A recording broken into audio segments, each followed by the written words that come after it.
Hi Santa Fe, hi New Mexico, and thanks for watching. Today you're going to hear from historian Orlando Romero, Father Bill Sanchez, lifelong police officer and previous police chief of Española, Louis Carlos, award-winning author, filmmaker, and Hispanic entrepreneur Daniel Ortiz, the chairman of the Hispano Roundtable of New Mexico, Ralph Adianis, the president of Union Protectiva, Virgil Vigil, lifelong educator and psychotherapist Dr. Paulina Anaya, and more. If you like what I'm doing in my work, I hope you will share this video as you are able on social media and with friends and family. My friends, I present to you my In Defense of Santa Fe, Part 4.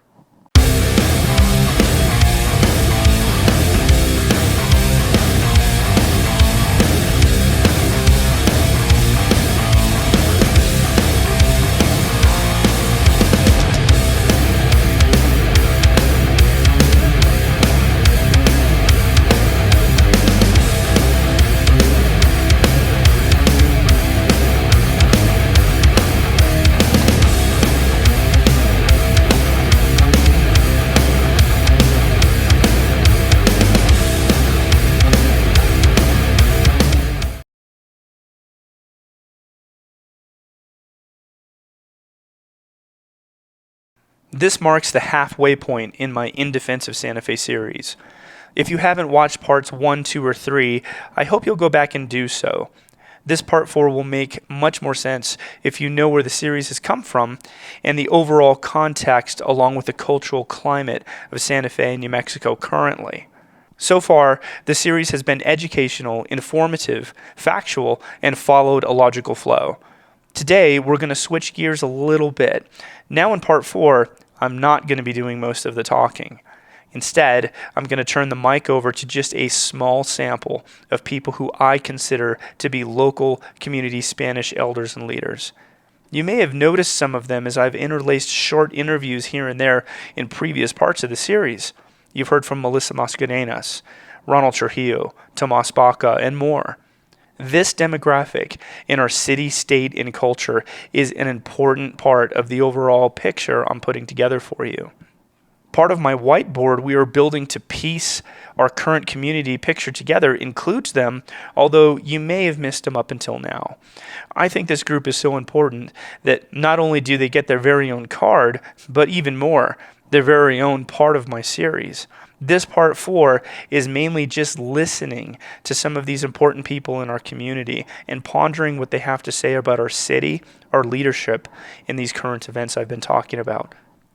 As you watch this, you will notice kind of a bouncing around between people I'm talking to and core subjects. You will even notice that I ask some of them the same questions. The subjects to look out for are mainly historical lessons and perspectives, opinion on our current leadership and mayor, what they think about the chart process the mayor is putting in place, rioters that organized and attacked our historical things, and remembering with fondness the past uniting and coming together of Spanish and Native American cultures and people.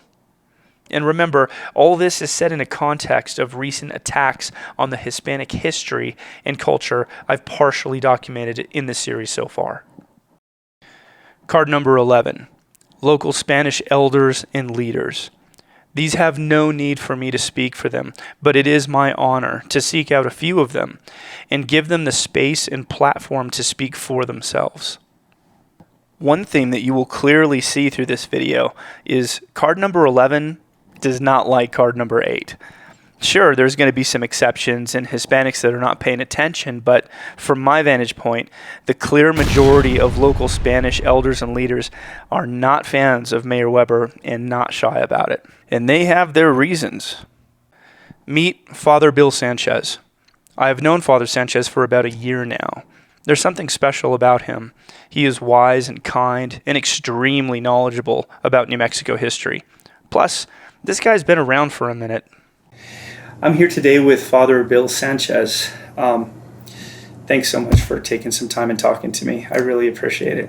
I wanted to just get your voice on some stuff in general and just how you see our city and the direction of our city and, some other stuff. You have served some of the pueblos. Yes. Yeah. Yeah, when I was pastor of Our Lady of Sorrows in Bernalillo, from 92 to 97 or 98, the main pueblo that was in the parish was Sandia Pueblo. But there was also Santana, which was on the other side of Bernalillo. Plus there's like 6 other pueblos in Sandoval County. You know, you go to Jemez, you got to Zia, you know. So those pueblos, you know, I would go to them quite frequently, especially on feast days. But Sandia Pueblo was a mission of the church, so I was there weekly. I just kind of want to ask you about some things. You were showing me some of these books just a little while ago, and I noticed some things. And I guess I just kind of want to get your perspective, a genealogy of the Spanish colonial period. That word colonial, more recently, is almost synonymous with a foul word. Yeah.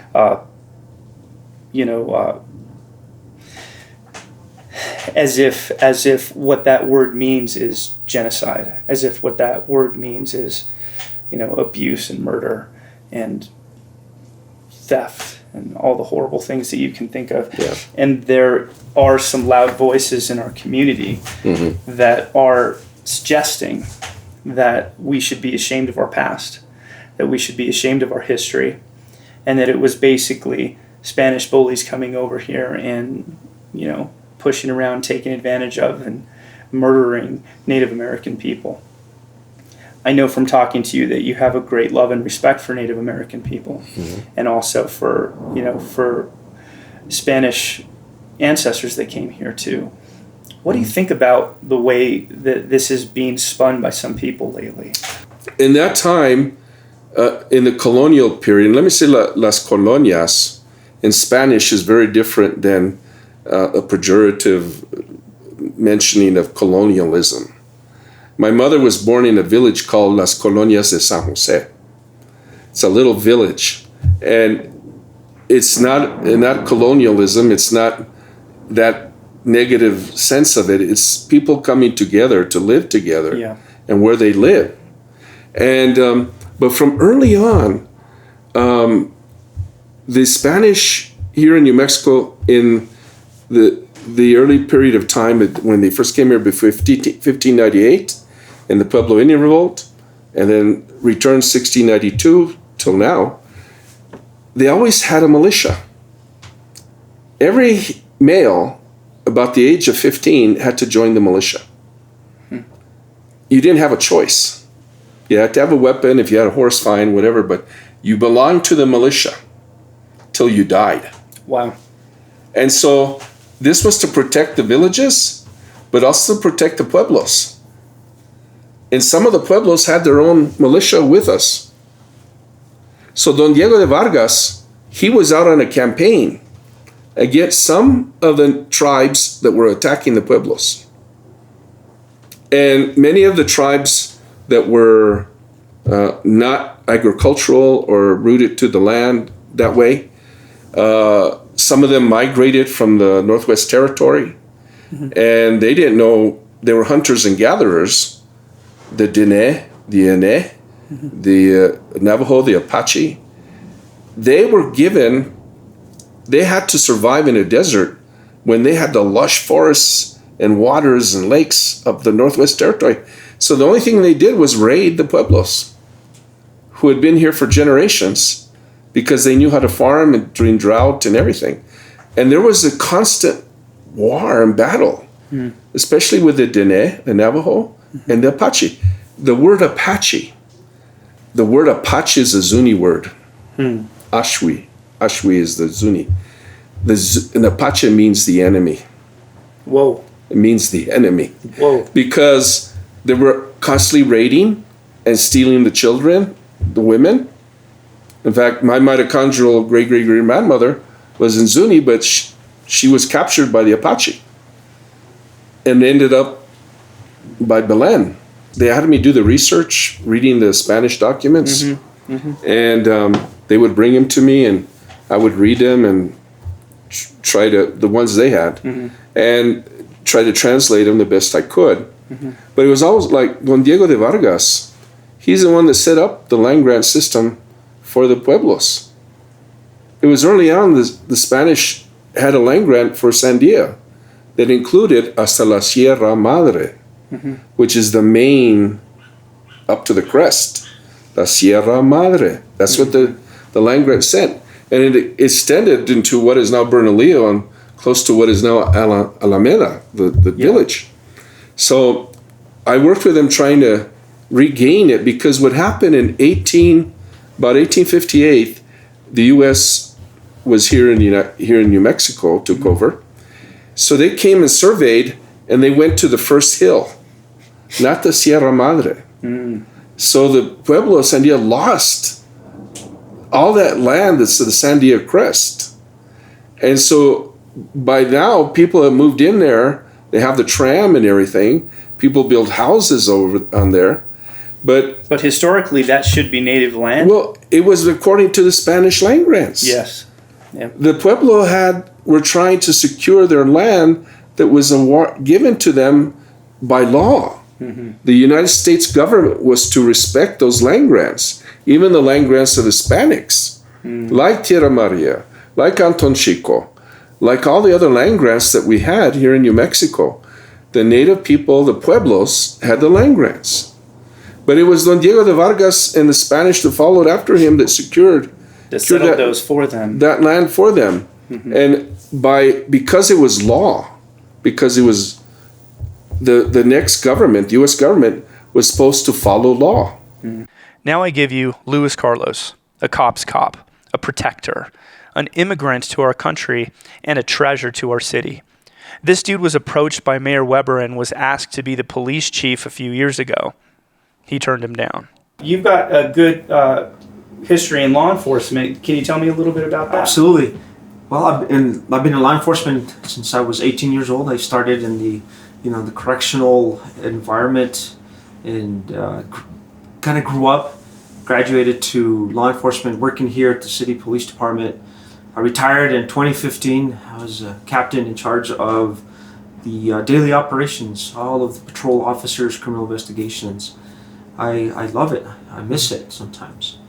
I retired for about 3 years, and then I went back to work, and I was the chief of police of the Española Police Department. Okay. I just decided retirement life was better for me, and I decided to re-retire. Okay, all right. Where are you from? Are you from Santa Fe? No, originally I grew up in southern New Mexico.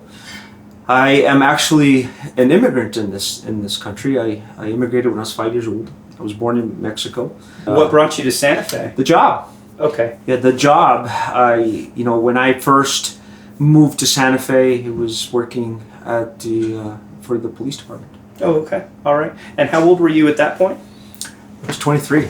23. When I started the police department here. Wow, that's cool. So you know Santa Fe pretty well. You've been cruising these streets for years. I know the city like the back of my hand. I worked undercover narcotics. I was a school resource officer working with kids. I was a detective in crimes against children, and then I sort of started to lead and direct the police department personnel at the latter part of my professional career. I do know the city well. As the city has changed over the years, what's your feeling about some of the recent developments here? And when I say recent developments, obviously we're an extremely historical city. Lately, it seems like some of that has been kind of struck against. And funny that's to some degree coming from elected officials. What's your opinion on all of this stuff? I have to tell you, there's two things that I have seen a great negative change to this city. The first thing I want to talk about is the obelisk at the plaza. The Soldiers' Monument. Yes, the monument downtown. Also, some of the cultural monuments. One of the monuments that was defaced, the Friars Monument, is actually my wife's relative. That's her mother's uncle. That's my mother-in-law's family. And that's my wife's family. And it was defaced for no reason. Right. Now let's take it back to the monument, downtown. My wife and I were just finishing up lunch, and she was driving, and I happened to, check the phone, and I saw the videos, and I watched it happen as I'm driving down St. Michael's Drive. I told my wife, "Let's go," and then she said, "Well, what are you going to do?" Nothing. She's right. There's nothing that could have done. When I was watching the video, Eli, they were pulling the ropes to bring it down. Mm. I got so angry. I was so upset to see this happening. And what caught my eye of everything else is not the people who were pulling the ropes and the people who were cheering them on.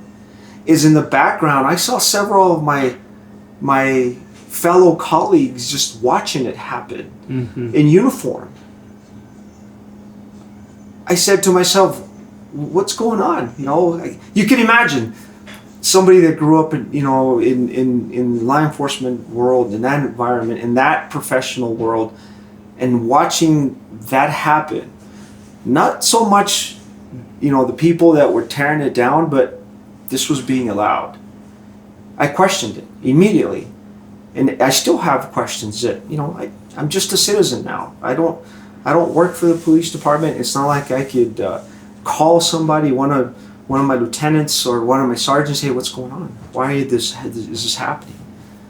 I was very angry that this was going on. I was wondering why it was being allowed. Why law enforcement sort of took a back seat and watched some of this happen. What's been alleged and to some degree verified is that from the top down, that they were ordered to back off. Yes.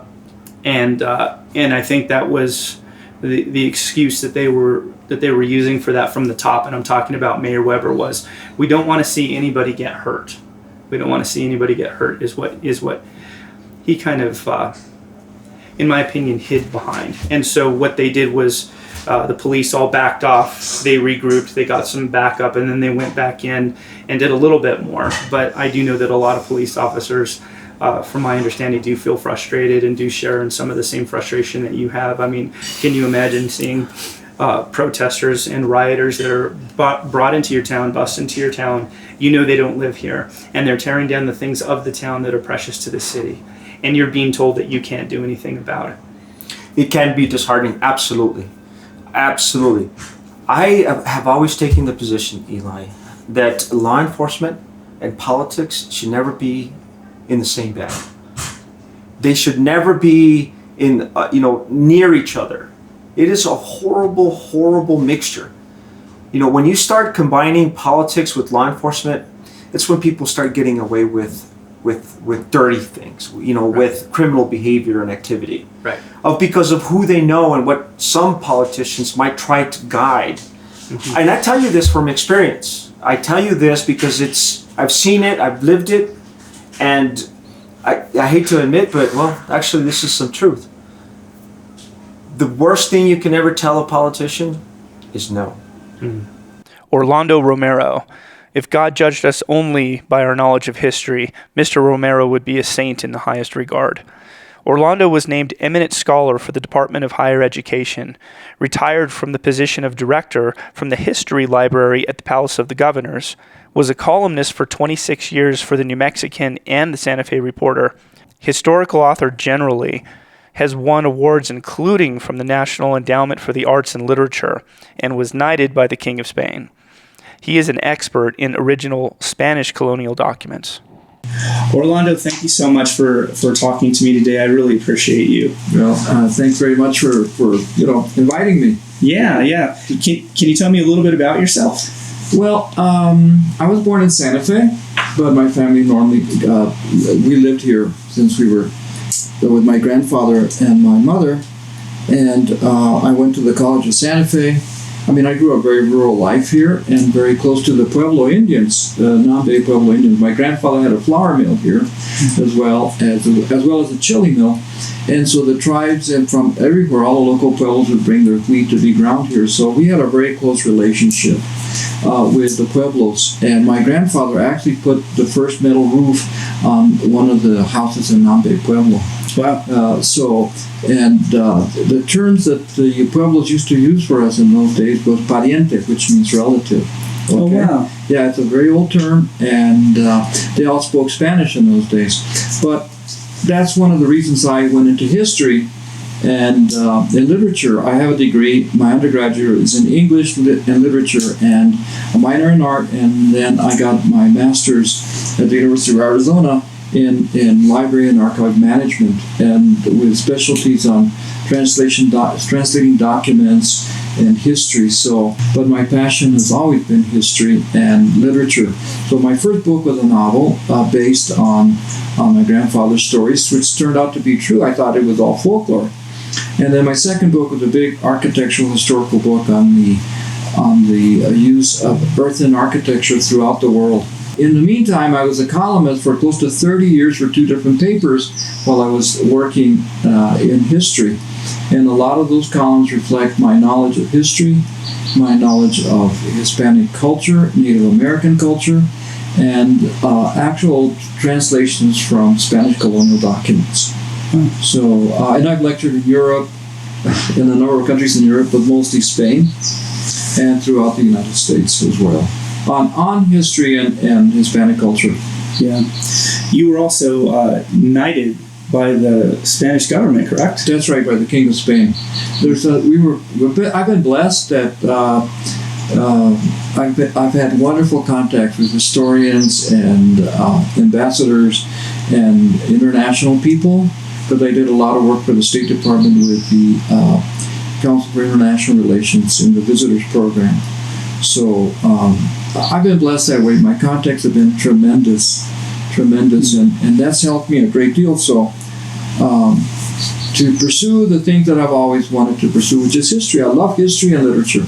I've noticed across the country that there has been a lot of negative things said about colonizers, colonization, and really kind of a feeling that, when the Spanish ancestors came here, they came here to, commit genocide, and the word colonize and colonization seems to be equated with horrible things. Again, the G word, the genocide word, and just almost a general abuse of Native Americans that were here first. What's your opinion on that, just generally? Let me just pause for a second. You may have noticed that I asked Father Sanchez a very similar question. Here is some insight into why I'm asking this. Just take a look at one example of what people are saying out there in the country. This is a national trend that is affecting our Santa Fe. This one's for all the people who get offended by being called colonizers, so if that's not you, you can keep scrolling. I don't ever want to see or hear you ever again say that you shouldn't face the consequences for what your ancestors did. So do not, I repeat, do not come onto my page or any other native's page and say that you shouldn't face the consequences of what your ancestors did. Well, the whole thing is nonsense. It's historical incorrectness. We're very fond of talking about political correctness, but historical ignorance and incorrectness is rampant in this country. Because they're manipulating history for their benefit and for their and by them I mean these extreme radicals that are coming out of the universities and specialized classes on ethnic studies. Mm-hmm. So first of all, let's talk about the issue of genocide. The Spanish people, it would be insane to accuse the Spanish people of genocide, because guess what? They needed Indians. They needed the native population. There was just a tiny amount. It was the Anglos who said the only good Indian's a dead Indian.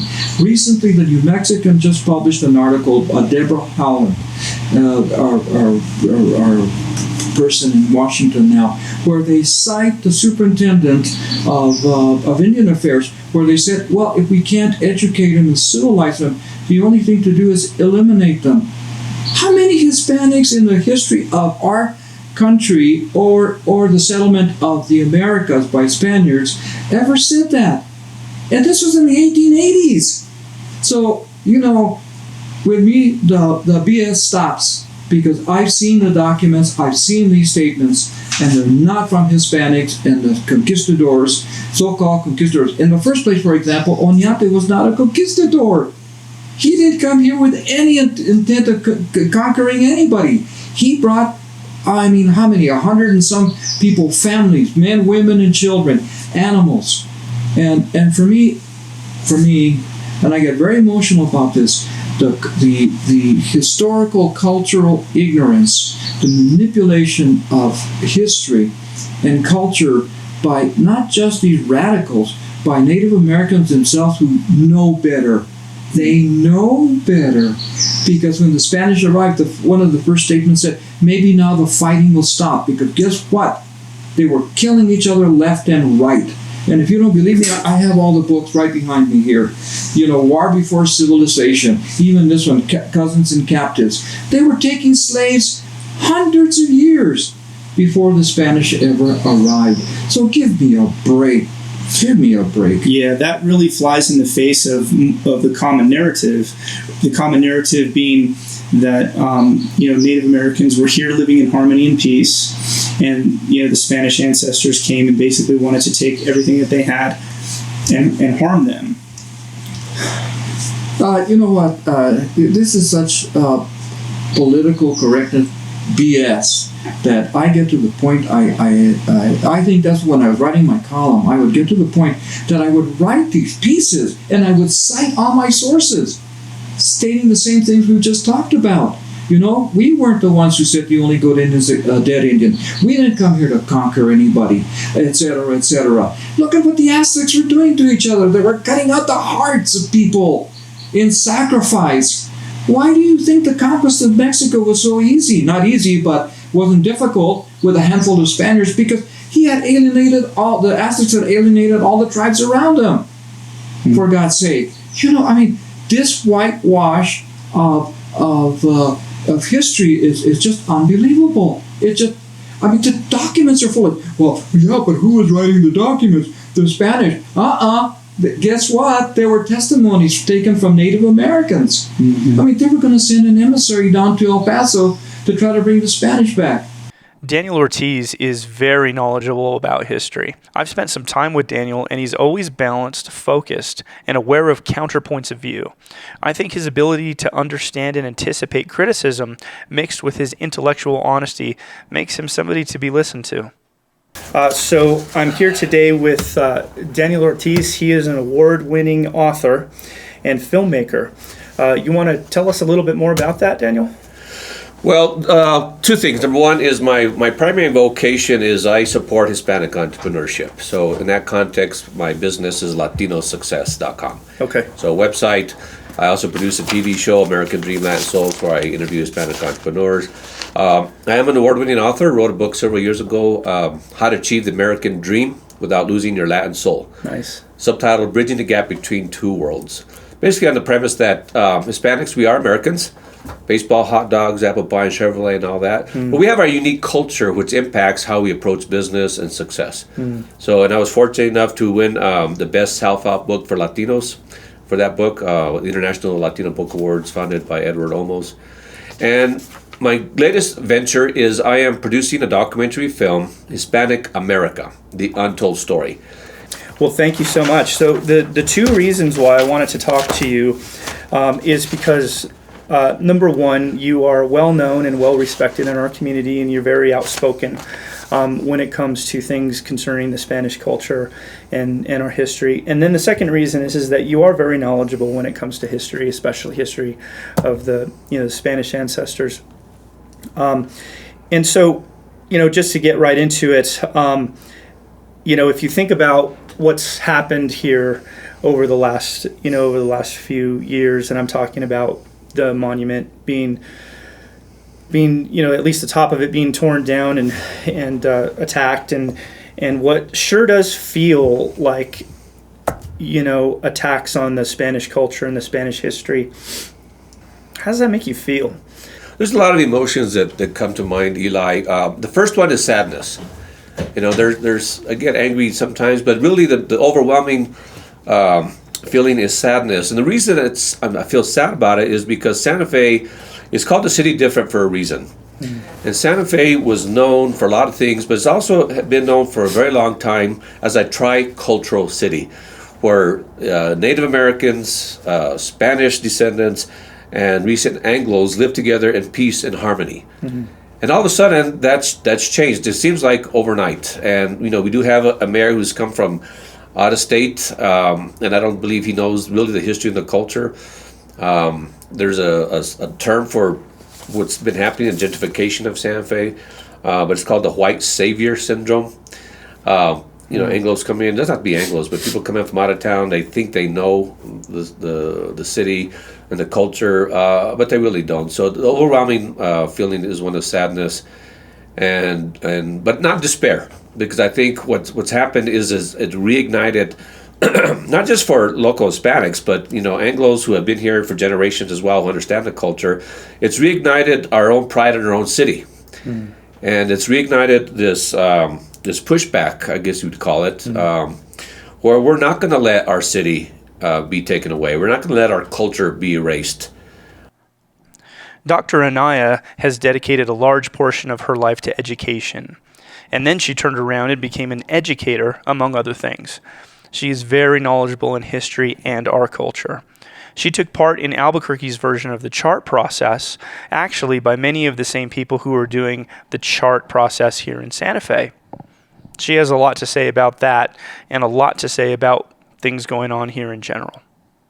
I wanted to just ask you a little bit about some of the things that have been going on around Santa Fe and New Mexico lately. I know that you've been following, the recent attacks on the Hispanic culture here in Santa Fe, and some of the elected officials' responses to that. The other day, the mayor put out a video and he complained about a few things. One of the things that he complained about is he was called a Marxist. Do you think that there's any validity to the accusation to him that he is a Marxist? And the concern that Mayor Weber was saying, well, people have called him a Marxist. Well, you have to look at the behavior and the attitude that has been projected. And, one has to ask, that people who are pulling down statues and monuments, have they asked themselves, what kind of a future do we have if we destroy our past, if we destroy histories, if we revise histories? Well, what kind of a future is that going to create? And it just seems like really what has happened is that there's this presumption that we can stand in perfect judgment today over these historical figures. And really, how can we judge that so much today? And it not, it's dangerous, it's foolish, and it's really untrue. What we think today, really, our educational system and the experience that we've had, even myself as a New Mexican, has been very limited opportunity to learn the truth about the nuances, the complexity, and the context of the history. So you have people who move into this state, come into these communities, and especially Santa Fe, which is such a beautiful historic community. It's a shining, standing out city in this whole country of its uniqueness because of its story and its 400 plus years story of the Indians or the native Indians, the native Spanish who've come together, and in any initial contact. Whenever anything is begun, there is always awkwardness, there's maybe anger, there's disagreement, there may be fights, there is destruction. All of that happens, but eventually all of it got right. And you can say, you look around today, And because of all those sacrifices that were made early on, the forgiveness, the negotiation, the reconciliation, the joint planning, those of us that are of this place, those of us that grew up here, that this is our roots, we know that our brothers and sisters, our native Indian brothers and sisters, are part of who we are, and they are also part of who we are. So we aren't, it's a lie that we are a separate people. Because after 300 plus years of reconciliation and cooperation, after the initial settling in, we've blended and we have a beautiful culture. And so it disheartens me to see this mayor come in and really believe the lie that there is this discourse, that there's this crisis that's going on that needs to be fixed, and that we have no idea what reconciliation is and what healing is. How can that be? I mean, how can you really stand up with a straight face and actually say that? Right. Yeah, you're talking about reconciliation, and you're talking about a lot of the reconciliation that's happened in the past. Apparently, Mayor Weber missed that in history class, because listening to him, he wants to set up this chart, which we know is a sham, and he wants to set up these things, and a lot of the words he's using is truth and reconciliation.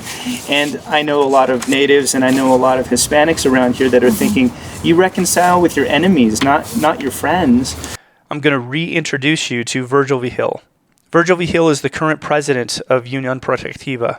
This guy is unmatched in his love for our city, for our history, and his relentless calling to protect what we have and the values that have brought us to where we are today. We have never had these problems that we're having today. There's always problems in life, but this is something different. I think we need to maintain our history. We have to maintain our culture, our traditions, and our faith. And I think we need to stop those forces, like Mayor Weber and others, that are attempting to change us. That are attempting to change this city that so many people love. What would you say to people like Mayor Weber, who are attempting to force this change on our community, that are pointing the finger at you and saying you're the one creating division? How do you answer that? Well, they say that I'm creating division because I'm standing up to them, because that's all they have in their defense.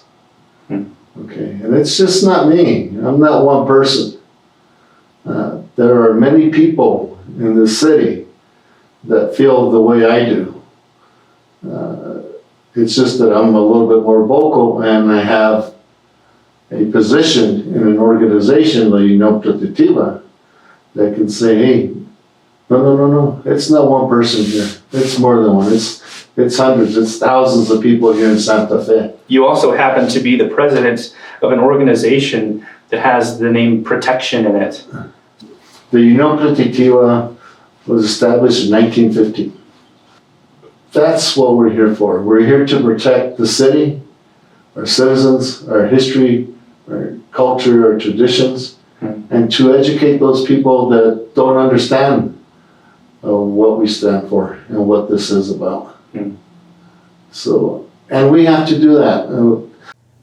In June 27th, 28th of last year, I was invited to a prayer service at the plaza.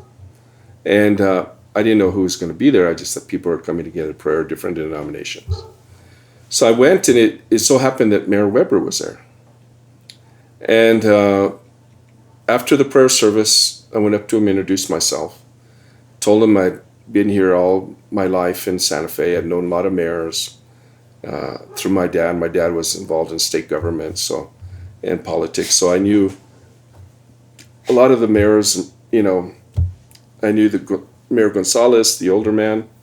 I knew Sam Pick, Leo Murphy, Mayor Frank Ortiz. I even knew Mayor Manuel Lujan Sr., who was back in the 40s. Wow. You know, but Mr. Frank Ortiz, who was mayor in the 50s or followed after him, had a little store here on Galisteo and Hitchcock, somewhere around there. When I was a little boy, I used to walk over there, and I knew him. And so I knew these mayors, and I knew these mayors to always bring people together. My sister, one of my sisters, was the Fiesta Queen in 1976. Wow, awesome. That was the last year that they had the fiestas on Labor Day weekend, just because the amount of people that were coming in. There was constantly a sense of unity and purpose of all cultures coming together during that time. We knew also that, you know, that monument that was in the middle there of the plaza, one of my ancestors, who his name was Sanchez, Fred Luciano Sanchez, he fought in the Battle of Valverde in February of 1862. That was the first battle. None of those people, none of our families said, let's do a monument. None of them were, we carried the monument inside here. We never forgot the sacrifice it took to be this country and to be part of this country.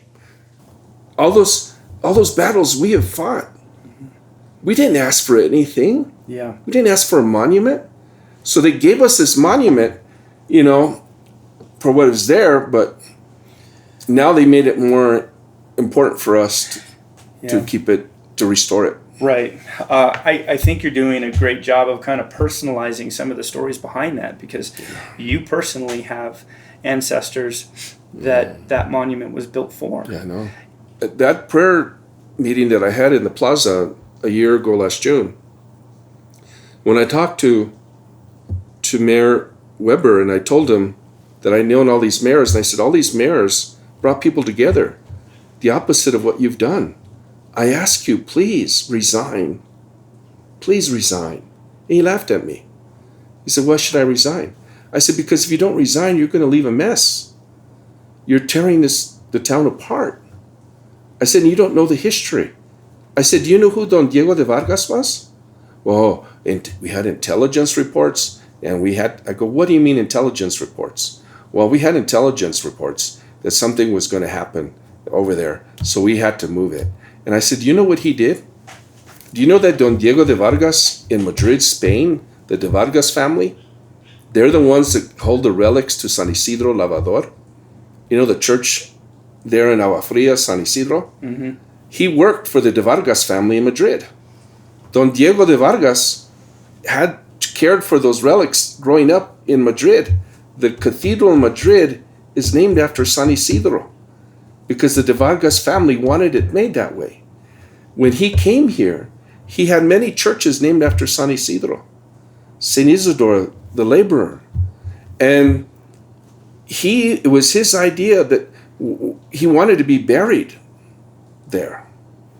And when he died in Bernalillo, because when I was in Bernalillo, the people in Bernalillo point out, you know, Don Diego died in that house. Right? He died right there. And it was all falling down and everything. People still remembered that. Wow. And they remembered that when he had died in Bernalillo, and then they brought him here to Santa Fe. But Weber just laughed at me. I said, please, I beg you, before it gets bad, because once it gets bad, you and I are going to be able to put it together again. And so the monument is a symbol, not just in itself, of the fracture of what's happening to our community. Mm-hmm. The main thing that I want to say too is, by him doing that, and the people that did that, tearing it down, there are some people that never thought twice about who or what that monument meant to them. But it stroked a fire within us now, a blazing fire. Yeah. That we will not allow that to happen again, and we will not allow it to continue. Yeah. What do you think when you see the videos and the pictures of what happened, and you see these, you know, young people, many of them from out of town, and a few that are from here? that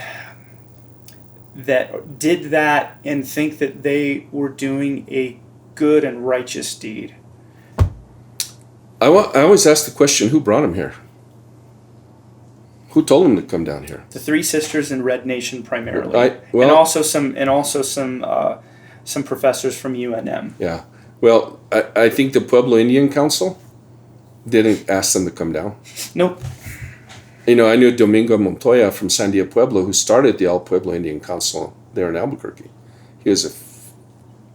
I was at the last mass before he died there in Sandia. He's a brave elder, wise elder, Domingo Montoya. And he would never have, especially people are coming in pretending to know the history, Right. pretending to know us, Right. and they don't even know us. Right. And them coming from, bussing them in from outside, Yeah. what, to do terrorism?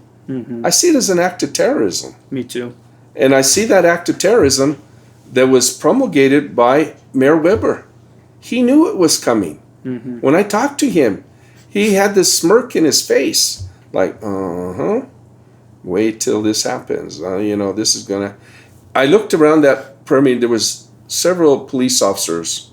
There was about, I say, 20, 30 police officers around the plaza. There wasn't that many that day when they tore down because of him. He's the one that tells the police chief what to put there and how to put it. The police don't have the power to say, we're going to do this, when the mayor says, no, limit that. Right. Let them overcome you.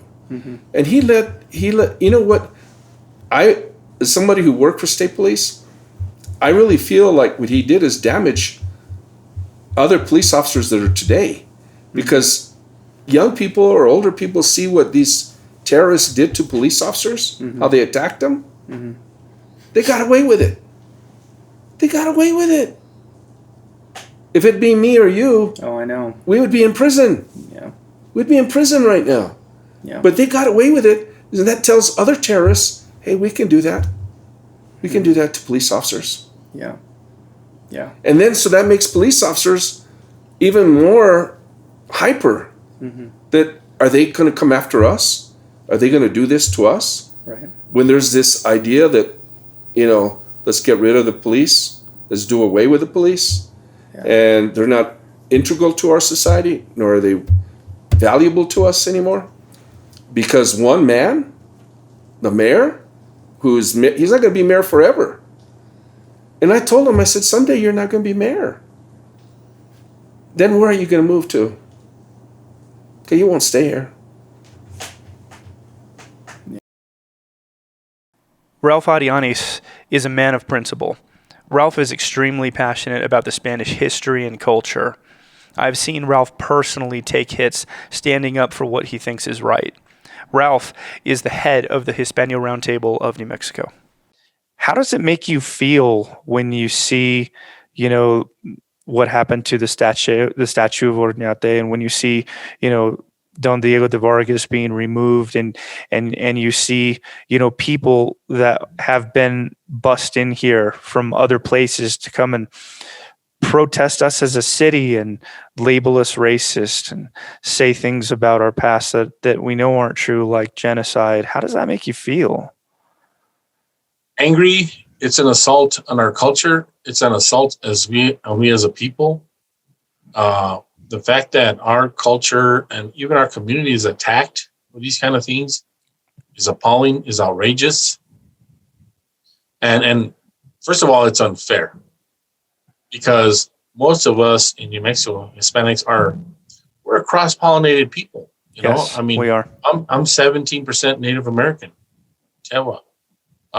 And so when people come to our state, like Nick Estes, who's not even from New Mexico, he's from South Dakota, and other Native Americans that come to New Mexico and make these ridiculous statements about us when we've helped each other survive for 400 years.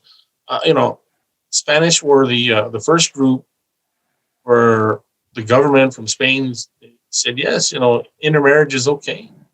Right. Right. USA, nobody else in the USA had that, but the Spanish we're okay with that. In fact, it's fine to intermarry. So it's not uncommon here in New Mexico to come across a Hispanic, and they'll say, "Oh yeah, my grandmother, my great grandmother, my great grandfather was Native American, or half Native American, Right. And so we're a cross-pollinated people.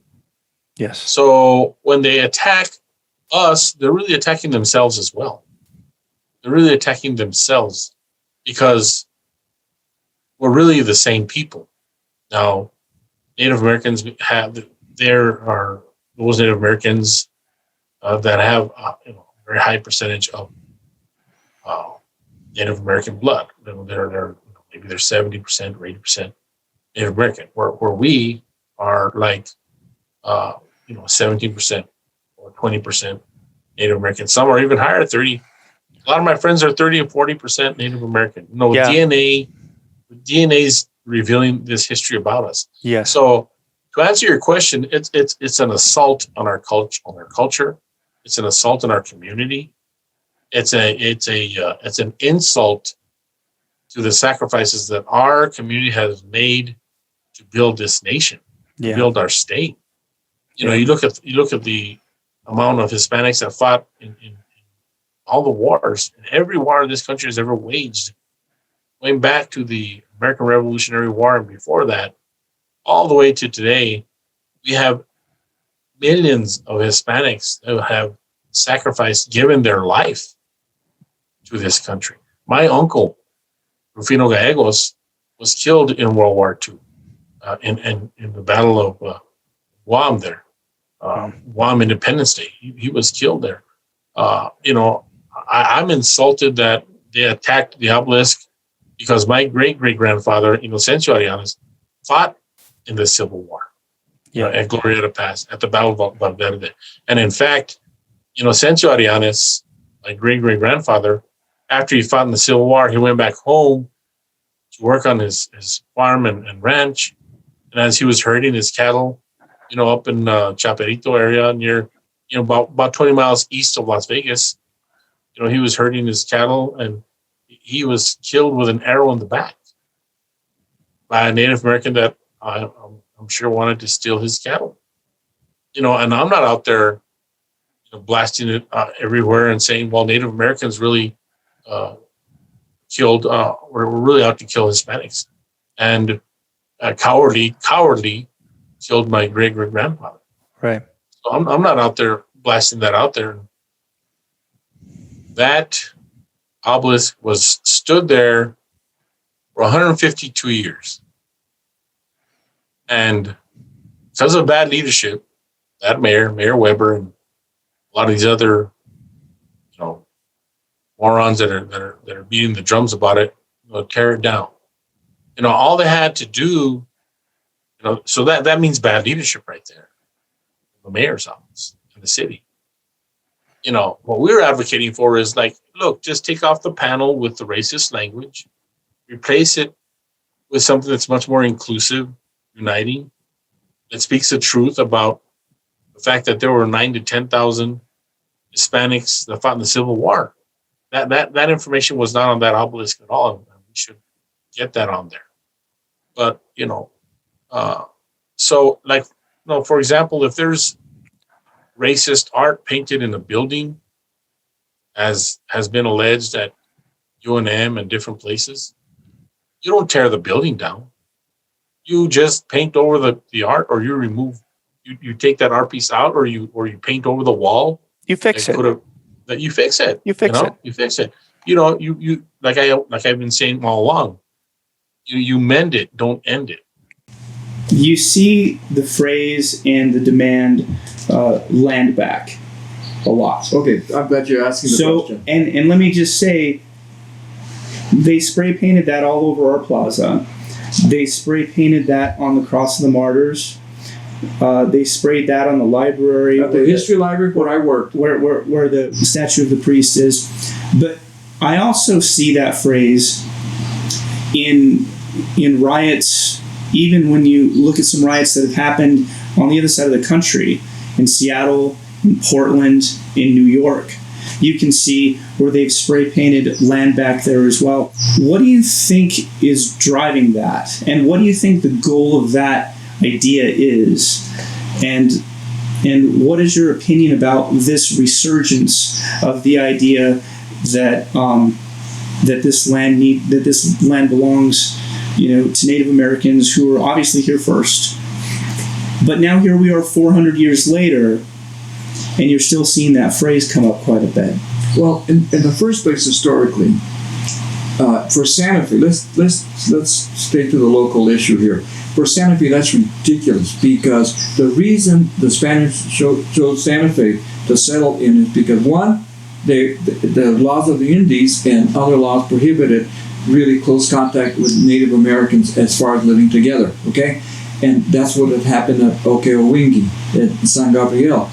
Santa Fe had been abandoned. We know there was terrible warfare between 1150 or even earlier up to the 1200s, okay? So that was 200-300 years before the Spaniards ever arrived. Santa Fe had already been vacated or abandoned. The tribes don't like that term, abandoned. No, we didn't abandon. We never have abandoned anything. Yes, they did.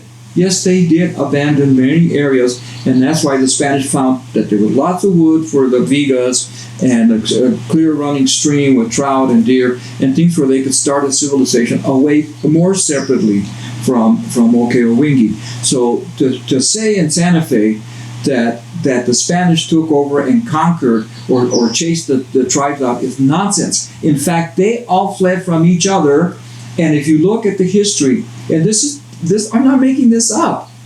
They didn't go up into the cliffs to get a suntan. They were fleeing warfare. They populated Mesa Verde, Puye, and Bandelier. Why would people want to live in cliffs like that, in such tight quarters? Because they were terrified. There was terrible Indian warfare. Now the question arises, if they want every European to leave so they can get the land back, well, that's ridiculous. The Spanish lost land too when the American government came in, and we're not going to get all the land grants back. It's obvious. We're lucky if we get an iota of it. So we have our own dog in that fight. But guess what? Reality is reality. You cannot move people out. The Pueblo Lands Board Act settled that a long time ago. These lands were all part of Native American lands. But guess what?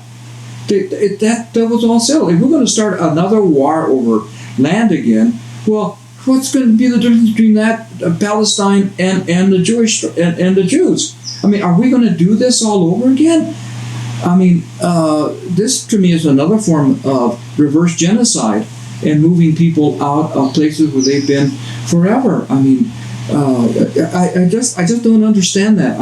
I just cannot understand, and it makes no historical sense at all or moral sense to and not only that, there's another thing that's even more serious. In New Mexico, a lot of these Pueblos are already mixed with Anglos and Hispanics. Mm-hmm. So what part of your family are you going to cut off? And it's like, I'm only going to cut the right foot because that right foot is the one that Oñate supposedly cut off the tribe, and that's the bad foot, so I'm going to keep the left foot because that's my Native American foot. What nonsense! Right. I mean, I get very emotional about this because, it's political correctness gone amok. The way that I see this is I see for hundreds of years, Native American people and the Spanish descendants have lived largely in peace. Things haven't been perfect, but largely there's been peace. There's been intermarriage, inner friendships, business, everything you can think of for hundreds of years. I see this as more of a newer resurgence of animosity that I personally don't think is coming from the older, mature Native American population. I see a lot of this new resurgence coming from just this generalized kind of new woke culture that you mentioned, people coming out of colleges thinking that they know better than everybody else in the history, and also some younger Native American activists that have been told that they've been ripped off. Where do you see this kind of newer resurgence coming from your perspective? Well, this is to me the greatest American tragedy of all. And I wrote about a piece called about the Amat case being an American tragedy because it divided Hispanos from Native Americans. The federal government comes in and says, no, this is not your water, this belongs to it. But a settlement was made, and we all have to live with it. And that's the way adults treat each other. You know, not children. These are brats. These are agent provocateurs that have been brought in from radical courses at the universities where they get all this nonsense. Historical nonsense is what it is. And they're agent provocateurs. They're young people. On the plaza, there was a young woman during the car show running around, no honor in genocide. What? What genocide? Who was? What about Native American genocide? Some tribes almost wiped each other out. Mayor Weber, without a doubt, has been the worst mayor Santa Fe has ever had, bar none. And his performance, he's either ignorant or incompetent or both. Because how can a mayor who's not a local, who's never come here, and we accept people from everywhere, but who doesn't have the history and cultural background here, single-handedly, unilaterally decide which Hispanic monuments stay and which monuments go. He made a unilateral decision to remove the De Vargas statue. He agreed with the Three Sisters when they met with them, without consultation with any long-standing Hispanic groups here in Santa Fe, Protectiva being the first and foremost, have been around for 100 years. Caballeros de Vargas. Without consultation, he unilaterally decided we're going to remove the obelisk, take out the Vargas statue, and also the obelisk at the federal courthouse, which he did not have the power to do. The obelisk, by the way, what I understand about the obelisk in the plaza, there's nothing inherently racist or offending about an obelisk. It was a plaque. Mm-hmm.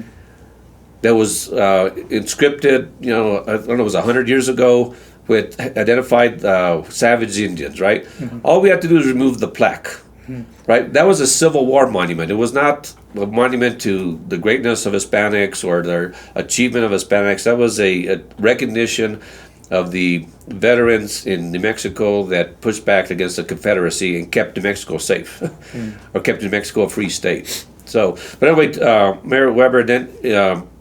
we know that the statue of De Vargas was removed ostensibly to a safe place, and it was just revealed recently after several months that the safe place happened to be in somebody's backyard. And Mayor Weber claims he didn't know about it or he was misled. So again, he's either supremely ignorant or incompetent or both. Right, that's crazy to me. Or lying. Let me put it third way. Or he's lying. Yeah. So yeah, sure. Yeah, I know, I follow your logic. So that's kind of crazy to me that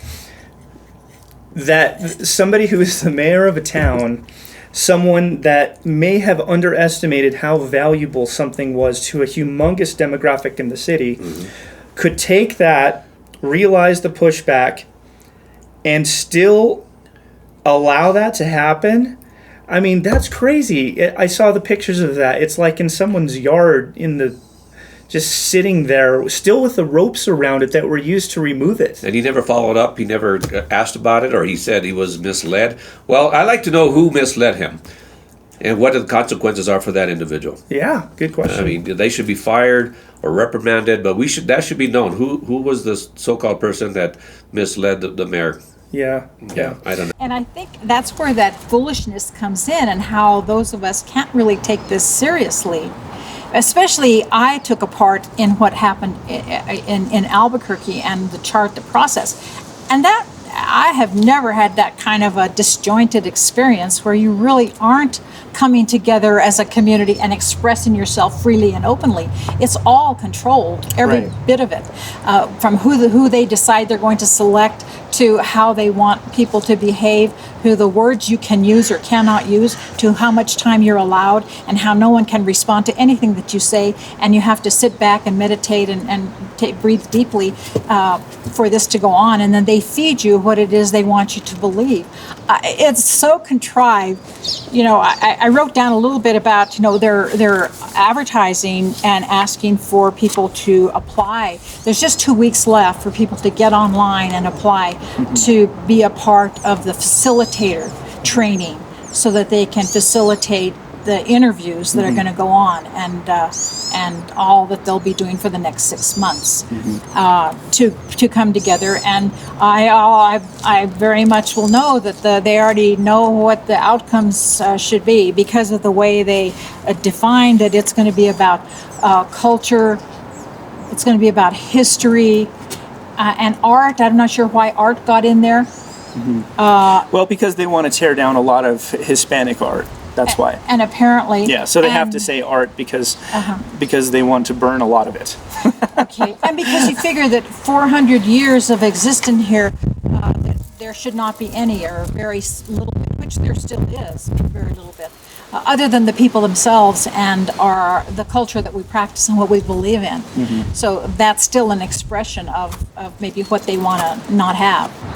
I think that it is a sophisticated framework that is there so that when they tear down one of the founding cultures, they can pretend to have legitimacy and to pretend to have thought it out and to pretend to have engaged the community and this is what everyone wants and this is the right decision. To me, the whole thing is a farce. And that's the appearance, and that's exactly what happened in Albuquerque because there was no proof and there was no accountability as to that whole process and how it happened.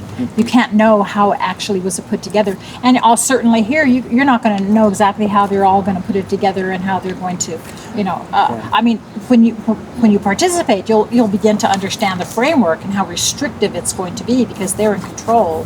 There's really no open embrace for dialogue, what you have to say. Right, and I think that it says it all when you have a group that actively and even criminally worked to attack our historical things, being pretty much given a blanket green light to do whatever they want all through our city.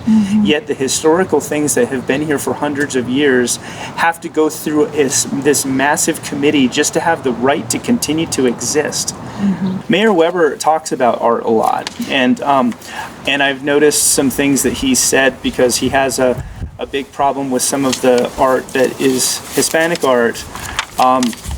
And he talks a lot about kind of more neutral art that he wants to replace it. Weber has come out recently and said, why don't we have more statues of, teachers and stuff like that.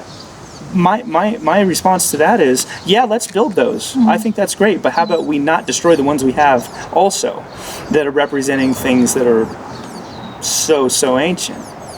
And telling a story of a time. And why should we not be privy to that time period or what happened in those times? So, I think it's really kind of arrogant of him because I'm thinking, well, that these people, the New Mexico Hispanics and Indians, they really don't know. They really don't know what real art and history should be. And that is he here to teach us what it should be? And that really history has nothing to teach him or teach newcomers. That really can't teach them anything. It shows that a really lack of value of who we are and what our story has been. So, statues and monuments should come down because they don't teach me anything. The monuments that we all have here, that we go to visit, they're a remembrance. They're just a symbol of our past. What some of our family members endured, what they lived through. It doesn't mean that's what's happening today, that the same environment back when it was established is going on now.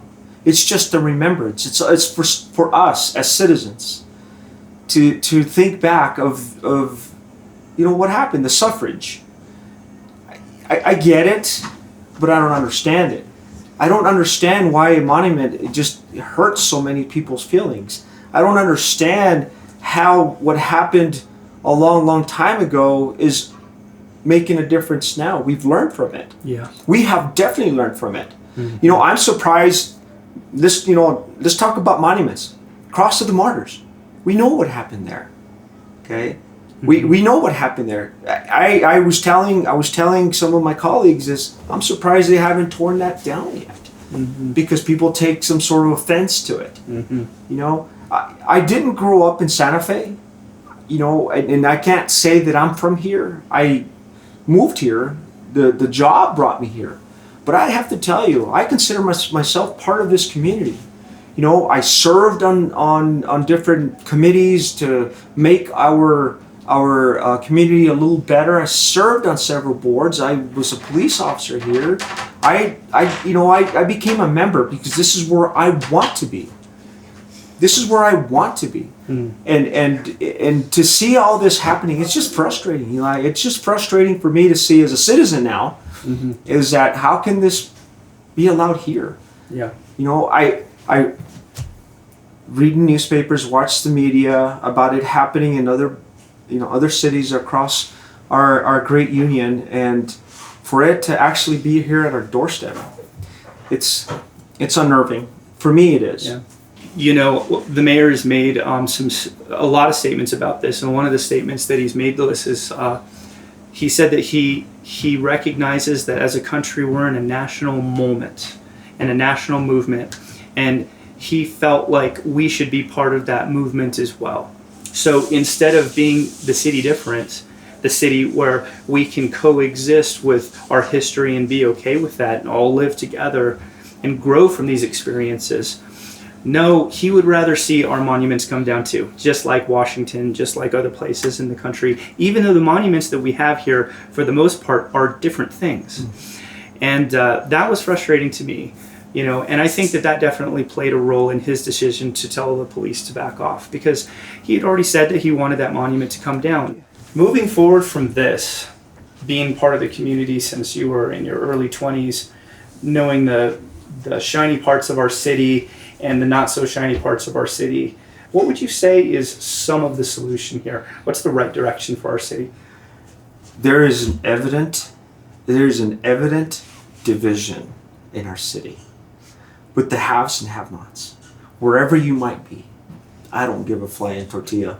There is a clear division, because if you don't belong to a certain party or a certain,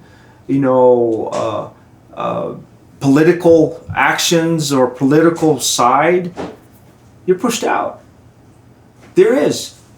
We have to have a point where we could sit at the table, Eli, and talk about these things, address them.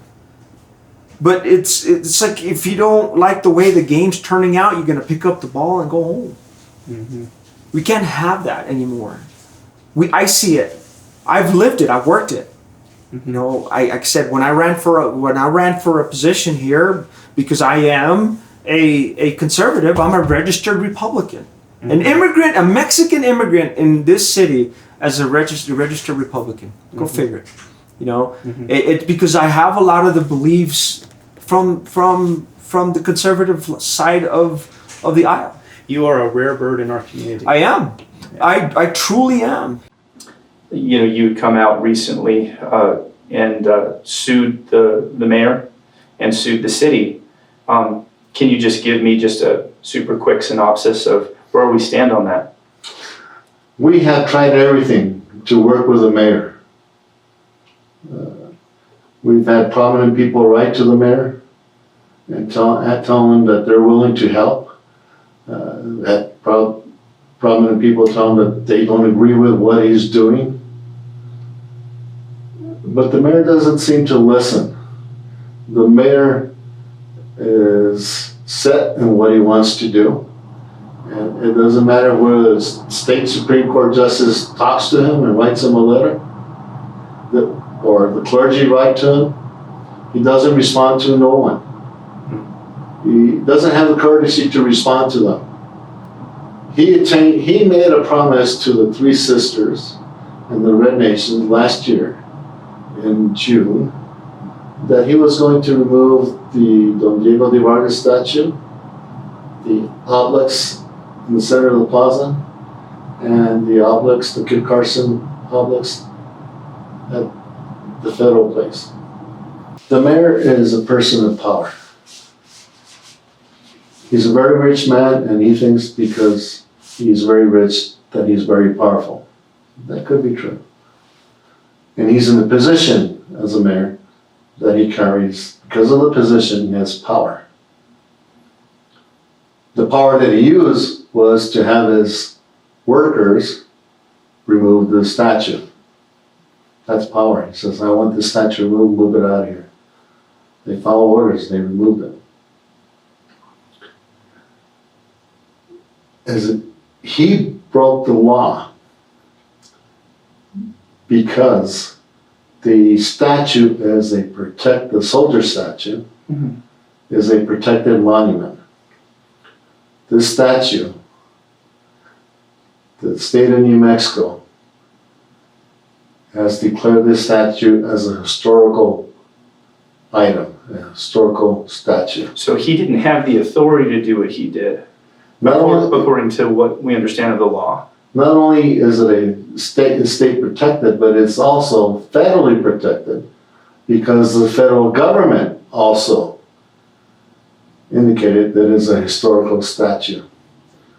So he went and took it upon himself to ensure that it was removed. He didn't actually remove it, but he supported those that removed it. He promised that it was going to be removed. So he is actually responsible for the removal of it. He broke the law because the statute states, and the state statute says, you can remove statues, you can change them, but you have to go through the process. So he actually broke the law. Our lawsuit states that he broke that law. Our lawsuit states that he's not above the law. I don't care if he's a mayor or not, he's not above the law. He needs to follow the law just like every individual does. He failed to do so. So that's what we're asking the courts to determine. Carla Moya is a great snapshot of so many people in our community. I was able to catch her speaking about a letter she wrote to Mayor Weber. She is both passionate and on point. So my name is Carla Moya, and I am not part of the Fiesta Council. My father, who portrayed Don Diego de Vargas in 1964, and he was also the Fiesta Council president and president of, I believe, the Caballeros. So I am very familiar with our traditions.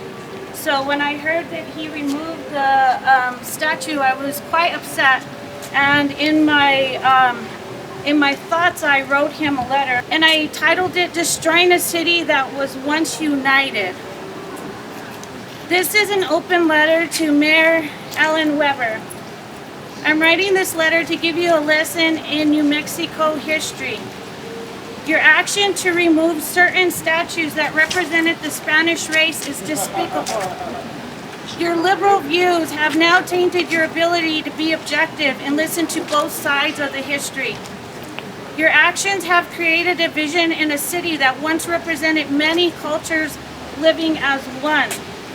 I am a fifth-generation Santa Fean of a Spanish descent. I am a highly educated woman of color. I am a devout Catholic who is proud to be Hispanic. I come from a large Hispanic family with multiracial family members, including whites, blacks, and Native Americans. And some of my best friends were even Native Americans. There was never any racial division between us. In 1964, my father portrayed Don Diego de Vargas during the Fiesta de Santa Fe. During this time, the Fiesta de Santa Fe was a celebration in which both Native Americans and Hispanics came together to commemorate peace between both groups. I will not apologize for my father's portrayal of Don Diego de Vargas, and I'm honored he was chosen for the role. It surprises me how many people use the word racism so loosely.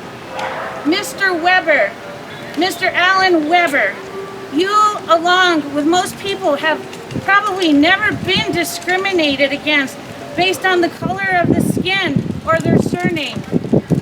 I, sir, on the other hand, have faced many situations of discrimination. because of my skin color and my ethnicity.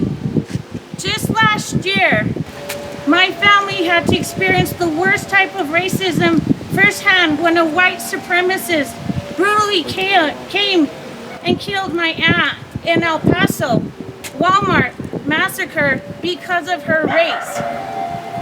I am so disappointed in many Hispanic people who turned a blind eye on the history because political correctness, including our own Governor Michelle Lujan Grisham, our past Mayor Javier Gonzalez, and even past presentas Jessica Eva Montoya.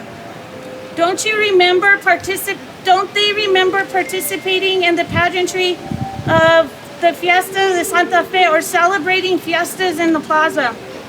You, sir, Alan Weber, have no right to come into this city and think that you know what's best for our people of Santa Fe. That's right. You don't. You don't represent Santa Fe, because if you did, you would ask for public opinion and had an open meeting about removing statues that represented the past of many Spanish families in Santa Fe. Don't think that your Anglo ways or money grant you permission to destroy years of history. Shame on you for adopting my Spanish traditions, my food, my language, but trying to erase my history. You're a hypocrite, Alan Weber. Don't you recall speaking at the 2018 Fiesta de Santa Fe proclamation ceremony calling for unity? You stated, "We acknowledge the past and its trauma, tragedy, and sorrow. We understand its legacy in the present. We acknowledge wounds older and deeper than any of the continent.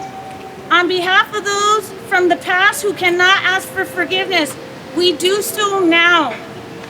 Were those just words, or are you succumbing to the pressure of the media, the Black Lives Matter movement, or are you just feeling guilty for being white, that you have to try to change history to ease your guilt?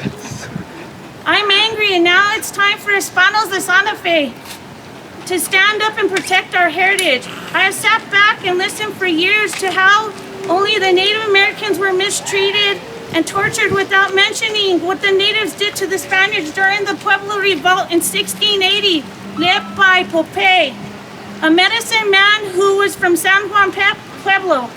My people, my ancestors, were murdered during the uprising against the Spanish colonizers in the province of Santa Fe. The Pueblo Revolt killed 400 Spaniards. This included men, women, and even children, along with 21 friars. Popeye destroyed the villages of the Catholic religion and drove the remaining 2,000 people out of Santa Fe. And not yet one leader has bothered to study New Mexico history before making a desperate decision to remove historical statues and change history. This is only, Alan Weber, for your political gain. I want to make it clear to you that I don't support the violence that happened during this time. But removing a statue is not going to erase our history. Mr. Weber, first educate yourself about New Mexico before succumbing to the political pressure to destroy my city. You, again, once stated, at a difficult time and divide moment in our country, too many communities are choosing a different path, embracing anger, rancor, racism, and hate. Here in Santa Fe, we're choosing peace, reconciliation, respect, and unity. Words don't mean anything unless, Mr. Weber, you demonstrate them with actions. You have betrayed this city, and because of your lack of actions, you are destroying a city that once was united. That was the letter I sent to Mr. Weber, and unfortunately, I did not get a response from him. It seems that Santa Fe is in a context of a country that is very divided, and politically and in so many ways. And it seems to me like there is the weaponizing of things that should never be weaponized. Like, for example, science. You have political people with agendas and groups, and they, say something and call it science and use it as a bat to, club people that disagree with them, whatever. I've seen people do that a lot with history lately. People want to, get a single quote or a single event or a piece of an event the way that they understood it, and they want to create a narrative from history that fits in the box that they believe already, rather than let history be what it is and shape the box that they have. It's called confirmation bias. That's a good way to say it. Yeah. And They'll so take one event and extrapolate it and build a narrative around that one event. Exactly. Yeah. I guess what I'm getting at is, what do you think the solution is here to correct these false narratives, given that the people that are bringing these protests and vandalisms to our city are dead set on looking at history improperly and gaining rage from that? Well, there's multiple fronts, but the bottom line and the key word would be education. Okay, and fight. We have to push back against the false narrative. One of the false assumptions regarding Red Nation and Three Sisters Collective, in particular in Santa Fe, New Mexico, is that they are quote unquote natives. Or representative of Native Americans in general, and they are not. They are an outlier. In fact, our group, we've had several Hispanic organizations who have met through via Zoom meetings with the 12 northern pueblos, the Pueblo councils, and each one of them has said these people do not speak for us. Right. So one of them is to really shine a light on who Red Nation and Three Sisters are and what they support. For example, I don't have the document with me, but if you look at their website, I think they've hidden it or taken it down. But their manifesto calls for decolonizing, whatever that means, Santa Fe. Right? That to me, that's a veiled term for ethnic cleansing. How do you decolonize Santa Fe? They want to re-indigenize Santa Fe. They want to change the name of the Santa Fe back to its original Tiwa name. They want to remove the cross of the martyr. So it's not just Hispanic figures, it's our Hispanic religion and culture. They even go on to say that they support the liberation of what they call Palestine in support of Hezbollah, which is an international terrorist group. So I think we have to shine the light on who they are. Number two is that there is a sense of, and not just with this groups, but other extremist groups, and I consider them as extremist groups, a victim ideology. And sometimes there's profit in being a victim, right? There's a narrative and a victim, and so they can get support from extreme liberal groups or extremists, wealthy individuals who maybe don't even know the history, but they feel like, okay, well, here's a group that's fighting against oppression or whatever it is, and they actually can profit. If you look at some of the monies that they're getting, they've got, I think Three Sisters got a grant from a foundation back east, and they want to indigenize Santa Fe. I don't know what they're going to do with the money. So to answer your question, education is paramount, but also we need to shine a light on who these people are and what they stand for. Well, probably when they built it in 1866, around there, I can imagine my great-grandmother, several of them, coming there and touching it, and remembering their sons, their fathers who died and fought in that Civil War. It wasn't our war, but we accepted it. We were called to justice, to defend and protect our country, unite it, but also to fight against slavery. Because our Christian, our Catholic values don't accept slavery, that all people are created equal under God, in God's eyes. And the problem is you're finding all these gullible young people who were busted to Santa Fe. And the worst part is that they were given a slap in the wrist for actually creating vandalism, chaos, and tearing a community apart. They're not going to have to do anything. If a Hispano did that, or even a black did that, we'd get lynched. But they got away with it. They got away with tearing apart a community. And that's what they're continuing to do. They're getting away with it. And that mayor, I cannot believe. We've had Anglo mayors, in quotes, Anglo mayors before, and none of them has ever been as partisan as this man is. And obviously, what else can you conclude? He's part of this ethnic cleansing against us, and he's going to probably read this or see this. Well, that guy's nuts. I have nothing. I've never said it. Well, Mr. Mayor, you know what, Mr. Mayor? You know what? You better make up your mind, not on what side you're on, but to do the right thing. Because you know what? We have 400 or 500 years of history here, and we're not going to get stepped on. People have done horrible things throughout the centuries, both in Europe and here. Countries within countries, people of their own types. Nobody is free of this. But to pick on only one group of people, the Hispanos, the Spanish, is just the revival of the black legend. And I've got another book here called The Tree of Hate, and it traces the entire history of the black legend. It came from Europe because they were jealous of the Spanish power at that time. It's so interesting. The English are still one of the wealthiest countries in the world. Well, guess what they were doing? The pirates were stealing the gold that the Spanish were taking from the Americans. Well, the Spanish were stealing it from the Indians. Well, guess who stole it from the Spanish? The English pirates. If you do not get into the detail and only want to use what's appropriate for your dissertation, your PhD, for your political analysis, then you're in trouble, because people like me are going to take you on. And people who are smarter than people who do that kind of nonsense are going to question your facts. Yeah. So, and this is not revisionist history. This is not revisionist history at all. This is one of the best books ever published, and it's in Hackett's Revolt of the Pueblo Indians. Numerous books that have stated this reality. So, I would urge you not to focus on the mayor. Don't even show his picture anymore. Anathema. My Y-DNA is Sephardic Jewish. I'm Kohanim. Did you say anathema? Anathema. Yeah. That means... That's a powerful word. It is. Yeah. No more. Yeah. Your memory no more. Nothing about you. And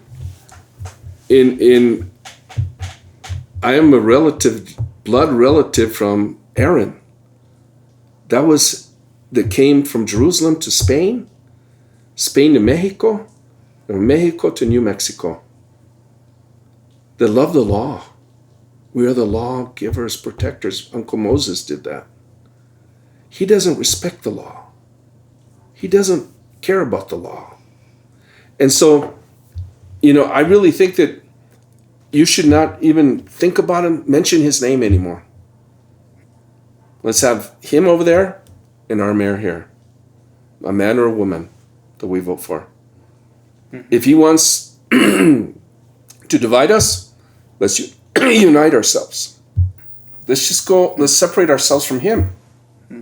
We can't separate ourselves from La Conquistadora, from our faith, from our religion, from our Santa Fe. They want to change the name of La Vía Real de la Santa Fe de Nuestro Santo Padre San Francisco de Asís. What do they want to change it to? If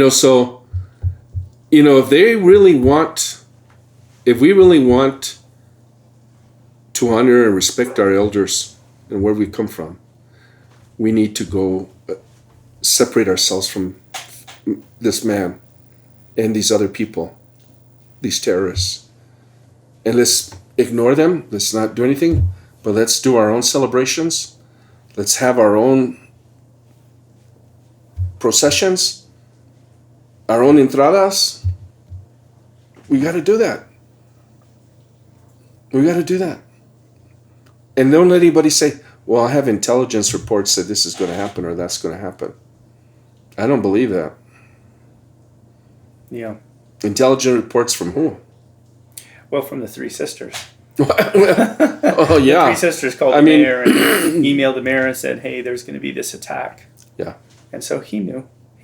and he still didn't beef up the police purposefully. Well, he respects them. He believes in them. Well, he also believes their erroneous view of history, because, I mean, my opinion is that part of what generates the malice that they seem to have for the Hispanic culture and history is based on misinformation. Mm-hmm. I'm not saying that's all of the problem, Mm-hmm. but I'm saying that, in my opinion, I think that is a good amount of the problem. Is there anything that you would want to say to the people that watch this podcast, people of Santa Fe? Is there anything on your heart that you would just like to say to people of Santa Fe, people of New Mexico? I would say don't lose hope. Hope, St. Paul says, hope is a hope that will not disappoint. So keep hope that our faith will remain, that a faith that sometimes we can't, a belief in things unseen. Mm-hmm. We can't see where this is leading us, but we have to have faith that it'll be restorative. The things will be restored. You can't rebuild the monument to the way it was, but you can restore what it meant to be for this community, what it meant to honor, and what it meant to have us feel the pride and inspire us for ourselves, as we did throughout the centuries, to protect our country, to love our country, and to see the country as something that we would, like a shining city on a hill, that other people could see and imitate for their countries. Don't be deceived, because Satan is the father of lies. You have to really discern, is this person telling the truth? Are they coming from a place of love and integrity and community for us and others? But especially, don't give up hope, because your children and grandchildren someday will thank you because you stood your ground. Father Sanchez, thank you so much. Thank you, Eli. I appreciate you. Thanks for taking the time to talk to me. Thank you for watching my part 4 of In Defense of Santa Fe. I think it's beneficial to give a voice to just a few great and important men and women in our community and listen to what they have to say. Santa Fe has been a light to the country for centuries, to show how very different peoples can learn to accept each other, gain strength from one another, and survive together. We cannot allow those previous victories to be called racist, simple oppression, and failure by foolish elected leaders or rioters or pseudo-organizations that work to culturally rip us apart and build walls between us, walls of perceived oppressed and oppressor classes. I've seen them. I've heard them. They would take the lessons our ancestors learned and passed down to us, those lessons of cooperation, respect, and even love, and turn them into weapons. We cannot allow those historical acts of cooperation, good, and progress to falsely be called genocide and then use that as a basis to justify tearing down all our Spanish history. We'll see you soon in part 5, and wherever you are, whatever you are doing today, I hope you have a great day.